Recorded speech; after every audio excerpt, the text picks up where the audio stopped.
Assalamualaikum warahmatullahi wabarakatuh. Halo, Om Swastiastu, Namo Buddhaya, salam kebajikan. Hai Sobat Milai, ketemu lagi di program podcast KPU Kota Pangkal Pinang. Candu kita, cerita dan dialog seputar demokrasi kita. Untuk tema podcast kita pada hari ini, KPU Pangkal Pinang Nata. Untuk narasumber, hari ini kita sudah kedatangan anggota KPU Kota Pangkal Pinang, Divisi Sosialisasi, Pendidikan Pemilih, Partisipasi Masyarakat, dan SDM. Kita sapa narasumber kita pada hari ini. Halo Ibu Margarita. Halo. Selamat siang. Selamat siang. Apa kabarnya Bu? Sehat, alhamdulillah. Dalam. Orang dalam. Masih satu divisi ya kita ya. Oke Ibu, langsung saja ya. Untuk podcast kita kali ini kita membahas KPU Pangkal Pinang Ginata. Sebelumnya Ibu tolong dijelaskan dong bentuk sosialisasi KPU Kota Pangkal Pinang di masa non-tahapan ini. Non-tahapan kemarin ya. Oke. Non-tahapan sekarang. Iya, masa-masa yang Iya. ada tahapan ini. Ya. Terima kasih Bu Tata. Udah juga nih. Ya. Pertama-tama saya alhamdulillah ini saya berada di depan layar juga. Selama ini berada di depan layar, gitu kan? Berada duduk di kursi pada sini juga merasakan ya. Selama ini cuma ngatur-ngatur ini gini-gini ya, ternyata rasanya begini gitu ya. Terus hari ini saya berada di depan layar ini untuk mensosialisasikan, untuk berbagi, untuk bersharing cerita apa sih yang dilakukan KPU Kota Pangkal Pinang di masa non-tahapan ini. Nah, kami memiliki kewajiban, kita memiliki kewajiban, kita ya sama-sama divisi ya. Kita memiliki kewajiban untuk terus mensosialisasikan dan memberitahukan kepada masyarakat apa yang dilakukan KPU Kota Pangkal Pinang ketika pun tidak ada tahapan. Karena selama ini kan orang mengetahuinya kerjaan KPU itu ketika ada tahapan pilkada maupun pemilu gitu. Dan ketika tidak ada tahapan sama sekali, apa sih dilakukan KPU Kota? Nah, ini sementara kita memang ketika non tahapan memang kita ketahui memang anggaran yang sangat minim, tapi yang merupakan kewajiban yang kita laksanakan. Salah satunya yang kami lakukan adalah membuat podcast, dan ini mungkin sudah dilakukan oleh seluruh KPU Kota, seluruh KPU Indonesia. Ini salah satu wadah atau media yang penyampaian informasinya bisa secara masif, dan bisa diulang-ulang ditonton oleh masyarakat atau yang memerlukan informasi gitu. Perkenalkan, kami ingin dalam momen ini, mungkin beberapa episode sebelumnya kami belum sempat memperkenalkan bahwa podcast kami ini kami beri nama Candu. Candu ini apa nih? Candu kita cerita dan dialog seputar demokrasi. Saya kan baru ingat ya. Nah, ini sudah jalan berapa episode, Kak? Ini sudah yang ke-8 ya? 8 episode. Jadi kita memang 1 bulan sekali tahun 2026 ini memberikan informasi kepada masyarakat melalui medsos. Nah, selain itu juga kami nanti sekarang lagi disusun program akan melaksanakan ini yang sudah tema hari ini ya, KPU Ginata. Jadi Ginata itu kalau bahasa Bangka itu kan berjalan kemana-mana gitu kan, jalan-jalan. Nah, tapi bukan jalan-jalan ke mall gitu, ke pantai bukan. Kita ke titik-titik misalnya kayak sekolah, kita berdasarkan segmen-segmen yang telah ditentukan oleh KPU. Jadi ada ke komunitas, ada ke sekolah-sekolah, ada ke kampus, kemudian ada juga ke masyarakat, ke kelurahan, kecamatan. Itu kita akan titik masyarakat kumpul, kita akan melaksanakan sosialisasi atau pendidikan pemilih itu yang kita beri nama KPU Ginata. Oke. Ibu nanti kita bahas lagi KPU Ginata. Untuk flashback ke belakang sih Bu, ya Bu. Program unggulan KPU kemarin untuk kegiatan sosialisasi apa sih untuk pemilih pilkada 2024, pilkada ulang 2023 dan juga pemilu tahun 2024. Ya. Oke. Jadi kita di pemilihan serentak tahun 2024 dan pemilihan ulang di tahun 2005 itu kita memiliki program dengan brand namanya tuh Nata Sepadi. Nah, kita tuh Nata Sepadi itu kita ke rumah orang-orang ya, Bu Tata ya. Kita ke rumah orang. Jadi kita ikut ikut ketika orang pengajian, ikut arisan gitu, kita sosialisasi secara semua orang. Jadi dan kami merasa saat itu Nata Sepadi ini sangat-sangat efektif ya Bu Tata ya. Jadi apalagi ketika kita pemilihan serentak kemarin dengan satu calon, itu benar-benar kita menjangkau banget apa sih yang menjadi pertanyaan atau keresahan dari masyarakat Kota Pangkal Pinang ini akan adanya satu pasangan calon. Otomatis kan di surat suara itu cuma satu ada calon. Biasanya kan mereka beda pilihan banyak, ada pilihannya. Jadi mereka langsung bertanya dan kita langsung mensosialisasikan di situ bahwa bagaimana cara mencoblosnya gitu kan, konsekuensi ketika si calon tunggal menang, ketika si calon si kolom kosong yang menang, dan di surat suara itu apakah boleh dicoblos kolom kosongnya itu benar-benar sepertinya dari hati ke hati atau berbicara langsung kepada audien Ibu itu. Ya, karena Bu Tata juga ikut pada saat itu. kedekatannya itu kan luar biasa ya, karena kita langsung ketemu dengan masyarakat yang memang mereka itu haus dengan informasi. Biasanya kan yang ada itu sensasi itu kalangan tertentu kan. Jadi ibu-ibu yang biasanya kan kami kok nggak pernah disosialisasikan secara langsung. Nah, dengan kegiatan ini mungkin bisa kita menjadi wadah lah buat mereka untuk lebih paham terkait pemilu ini ya. Dapat informasi langsung lah istilahnya. Iya. Jadi benar-benar mereka karena kita juga nggak formal ya, Nata Sepadi itu nggak formal. Jadi kita kalau ketemu kumpulan orang di PKA arisan, arisan. Kemudian ketika kita berada di teras semua orang itu kan, kita teras semua orang itu kan, teras semua orang ya sudah mereka langsung bertanya juga gitu, dengan bahasa mereka, bahasa yang mereka yang kemarin ke kelompok tani juga. Ya, kelompok tani juga. Benar-benar saya merasa itu menjadi program unggulan KPU Kota Pangkal Pinang pada saat itu, dan itulah dari situlah akhirnya kita mengangkat lagi di program non tahapan ini, kita angkat lagi KPU Binata gitu. Jadi nata ciri khas bahasa Bangkai. Pernah juga kita kerjasama dengan Omping kan? Ya, Omping. Tenaga gambar semikan Kelenteng. Jadi tidak hanya kita mensosialisasikan juga ke itu ya.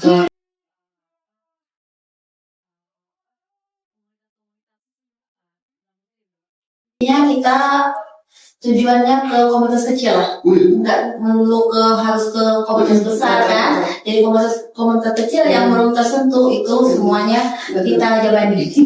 Luar biasa memang. Ada ingat nggak sih Bu Tata katanya itu, Ibu apakah kami itu ke TPS itu bawa pulpen, kami catat Bu di kolom kosong itu kami catat siapa yang mau kami pilih gitu kan, kami tulis gitu kan. Ada lagi dua-duanya harus dipilih, dan itu kita bisa menjawab langsung. Ternyata masih banyak mereka yang tidak mengetahui bagaimana. Iya, karena kebanyakan komunitas yang kecil-kecil istilahnya kayak ibu-ibu yang agak di pinggiran, mereka nggak bersentuhan langsung kan dengan KPU. Nah, setelah kita laksanakan kegiatan seperti itu, jadi mereka untuk mereka yang belum mereka ketahui itu bisa langsung mereka sampaikan kepada kita. Nah, langsung mereka dapatkan nggak melalui ini itu, jadi informasinya lebih akurat. Apalagi mereka nggak megang medsos kan itu kan, yang di mungkin Intan itu kan benar-benar yang benar-benar pelosok kayak gitu. Jadi mereka nggak familiar dengan medsos, jadi benar-benar mereka bertanya dengan kepolosan mereka bertanya itu apa harus ditulis gitu kan. Itu sekali. Gitu, itu pengalaman yang seru bagi saya, dan itu menjadi program unggulan kita di pemilihan serentak dan pemilihan ulang tahun 2020. Dan alhamdulillah juga ya Bu ya, untuk tingkat partisipasi kita gitu naik. Di tahun 2025 partisipasi kita alhamdulillah naik, dan mungkin juga karena calonnya banyak juga akhirnya tersosialisasikan dengan masif. Iya. Dan juga mungkin kemarin kan aku nggak mau milih karena calonnya cuma itu. Iya. Karena mungkin banyak aku pengen milih lah, ini jagoanku pasti kan. Ada yang ingin. Oke, baik Ibu, untuk kegiatan yang sekarang nih, Nata ya, Ginata. Untuk yang kegiatan sosialisasi pendidikan pemilih berkelanjutan, apa itu sih Bu bentuk-bentuk kegiatan Ginata itu?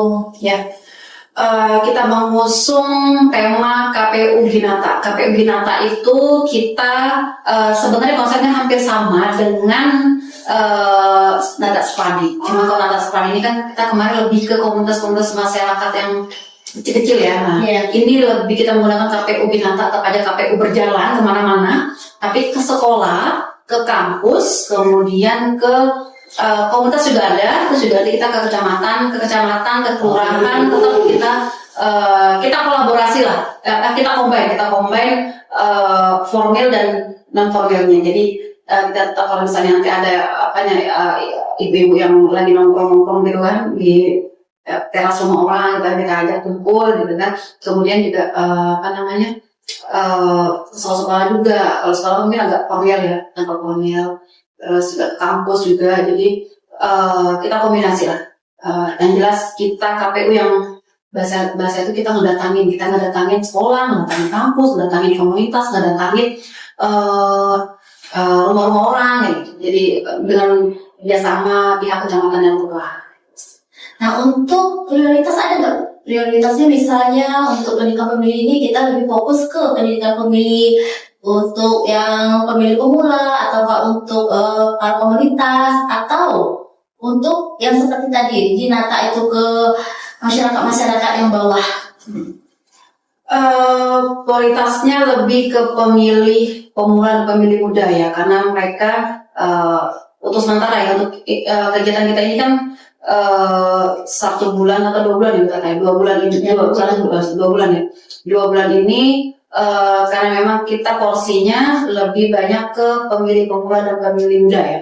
Karena memang kalau sekolah itu kan kelas 10 dan kelas 11. Jadi karena memang berpersiapan memberikan informasi mereka kepada mereka itu dari awal sejak ini, supaya untuk persiapan mereka di pemilihan atau pemilu 2029. Jadi mereka harus dipersiapkan dari awal. Sudah tahu nih bahwa ini dia mau pemilu KPU itu apa, pemilu itu apa gitu. Mengapa mereka harus memilih? Mengapa mereka harus ke TPS? Jadi sebelum 17 tahun sudah tahu nih mau milih, bagaimana caranya, atau prosedur untuk awal menjadi pemilih pemula gitu. Setidaknya mereka punya bekal dulu. Bersyukur sekali saya rasa pelajar-pelajar zaman sekarang ya. Kok zaman kita dulu nggak ada ya? Nggak. Zaman sekarang zaman kayak dulu kayak nggak ada ya. Saya tuh di SMA dikasih hanya buku, dikasih PPKN ya. Iya, pendidikan Pancasila. Nggak ada informasi bahwa tentang TPS. Nggak ada juga KPU tuh mensosialisasikan, KPU dan Bawaslu tidak ada mensosialisasikan ke sekolah-sekolah kita dulu ya. Kita kan satu-satu ke sekolah ya, ini ke sekolah kita mensosialisasikan ya ada. Jadi sebenarnya SMA kami bersyukur banget. Jadi pendidikan politik itu sudah dimulai dari awal. Anak-anak sekarang kritis ya. Kritis. Tanya jawab terkait untuk pemiluan ini, mereka kayaknya lebih banyak tahu di kampus. Iya, di kampus. Jadi kita nggak jelasin tentang ini. Dan mereka ketika pertanyaannya itu, mereka malah mengembangkan, mendapat informasi awal dari medsos, dari televisi gitu. Iya, cintanya ke kita. Jadi unek-unek mereka yang mereka dapatkan dari hasil mereka baca, hasil mereka dari medsos itu yang mereka tanyakan. Senang sih. Kayak kita kemarin ke UBB ya. Ke UBB. Kita menjelaskan sistem pemilu, menjelaskan kemarin tuh teknis perhitungan dari pemilu itu. Malah mereka bertanya tentang masalah mengapa kayak gitu. Soal siapa yang ngomong KPU gitu. Jadi tentang PPN. Benar-benar lebih kritis. Nata pokoknya. Nah, untuk kegiatan Nata ini, apakah hanya di bagian sosialisasi yang terlibat, ataukah semua divisi di KPU Kota Pangkalpinang yang terlibat dalam pelaksanaan kegiatan di Nata ini? Nata, KPU Nata ini kita melibatkan semua jelas komisioner dari ketua sampai sekretaris, divisi Parmas sendiri, semua kita libatkan. kita melibatkan, karena kan ketika nanti kita tunggu itu tidak hanya menjelaskan bahwa pendidikan pemilih aja, nanti juga kita menjelaskan secara kelembagaan KPU-nya, kemudian bagaimana mereka memilih, terus juga apa rekapitulasinya juga secara tipis-tipis kita. Terus data pemilih, mengapa mereka penting sekali mereka harus mendaftarkan diri mereka ke dalam DPT, itu nanti akan dijelaskan langsung oleh yang pengampunya ya divisi masing-masing. Ya, jadi intinya sosialisasi, mensosialisasikan semua kegiatan KPU, baik itu data pemilih, teknis nanti pemungutan suara, ataupun nanti juga ada berbicara logistik juga. Iya, logistik juga. Berarti semua ya. Jadi semua terlibat dalam pelaksanaan kegiatan sosialisasi ini. Oke, baik. Apa sih Bu harapannya untuk masyarakat Kota Pangkal Pinang terkait kegiatan sosialisasi yang sudah dilaksanakan oleh KPU Kota Pangkal Pinang ini? Harapannya bagi upaya yang telah kami lakukan ini kan kami KPU Kota Pangkal Pinang ini kan mensiarkan terus mensiarkan tentang pentingnya pentingnya berpartisipasi dalam pemilihan, baik itu pemilihan pilpres, pileg, dan pemilihan kepala daerah. Jadi masyarakat Kota Pangkal Pinang khususnya lebih teredukasi sehingga memiliki informasi yang baik, yang benar. Kemudian ketika sudah memiliki informasi yang benar dan utuh gitu kan, timbul kesadaran mereka untuk berpartisipasi langsung datang ke TPS, dan pasti nanti itu kami sih angka partisipasi tinggi dan tidaknya itu, tapi masyarakat Kota Pangkal Pinang itu tercerdaskan dengan adanya kehadiran kami mensosialisasikan tentang pemilu tentang pilkada, tentang KPU lah gitu. Iya. Kamu Tata sendiri apa? Informasinya itu istilahnya masyarakat lebih paham lah ya terkait info tentang pemilu. Selama ini kita lihat masih banyak sekali masyarakat yang istilahnya kurang paham lah terkait pelaksanaan pilkada. Soalnya ada juga kita perhatikan sekelompok masyarakat, mereka untuk cara mengecek nama mereka di DPT itu sama sekali tidak tahu. Untuk informasi pasangan calon, kami nggak pernah tahu dapat informasi pasangan calon dari mana. Dan mereka juga tidak tahu bahwa KPU kepanjangan tangannya itu ada PPK, PPS, dan lain-lain untuk di daftar pemungutan suara kita punya KPPS ya. Dan sebenarnya gini, buat Tata, ketika tidak ada tahapan ini kan banyak sekali yang sebenarnya ada stigma negatif tentang KPU itu kan ya. Apa sih kerjaan KPU gitu, balan apa kerjaan gitu kan. Itu kan sangat sedih gitu ya. Nah itu yang ingin kami sosialisasikan, bahwa KPU itu tidak hanya bekerja ketika ada tahapan, bahwa ada hal-hal yang harus kami lakukan sebagai kewajiban kami, misalnya menjaga data pemilih gitu kan, menjaga data pemilih, kemudian mengupdate data pemilih itu kan dilakukan jauh sebelum tahapan. Kemudian juga sosialisasi hal-hal seperti itu yang merupakan kewajiban kita untuk mensosialisasikan masyarakat. Bagi sosialisasinya. Iya, bagi sosialisasinya. Untuk yang pemilihan data pemilih bukan juga sosialisasikan.